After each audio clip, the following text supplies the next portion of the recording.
Eva Vardingerbroek lives in the Netherlands, which has long been Europe's biggest food producer. Now it's the global center of the bug food industry.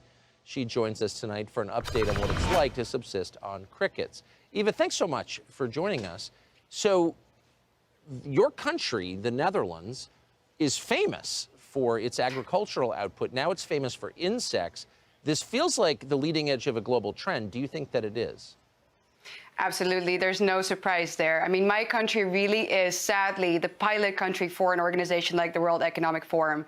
We are sort of the tester kit of the 2030 agenda. So the fact that we, the second largest exporter of agricultural products in the world, our nation with such a rich farming history is now cracking down on its farms and opening insect factories should be of no surprise to you.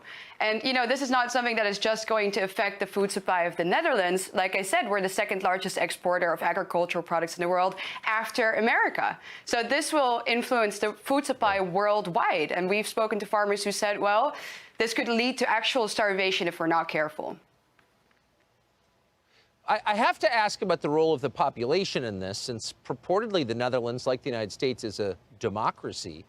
Do the people of the Netherlands want to eat bugs? Is this happening because there was a popular outcry, bring us more bugs? No, of course not. Nobody's being asked. And I think that that's the point, you know. Nobody really inherently wants to eat bugs. When we think about bugs, crawly things, you know, nobody wants to eat that. Right. But they're telling us that it's good for the climate, that this is the way that we can save the planet. And that little steak that you have on your plate that gives you some joy in life is that what actually ruins the world.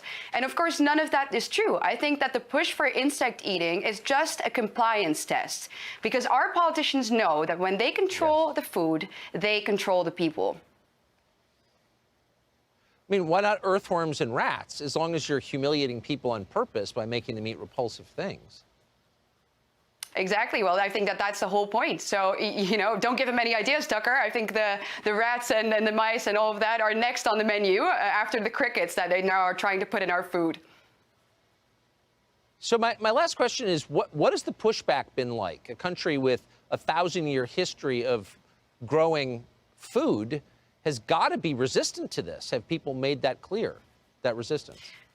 Yeah, absolutely. We've had massive protests. So our farmers' protests that you and I have been speaking about plenty of times now, and that also have been featured in this documentary, they've been very successful. So we actually had elections just now in the Netherlands where a lot of people, actually the largest party was the Farmers' Party. So the Dutch people don't want to be eating insects. We understand that a traditional profession such as farming that we have been good at for centuries on end is not the cause of a modern day so-called crisis such as climate change. So no, the people know what they want. Right. We don't want to be eating insects. We want our steak. And as long as we, well, keep saying no to this insect push, we might still have a chance of eating it. But I really do feel like now is the time to say no.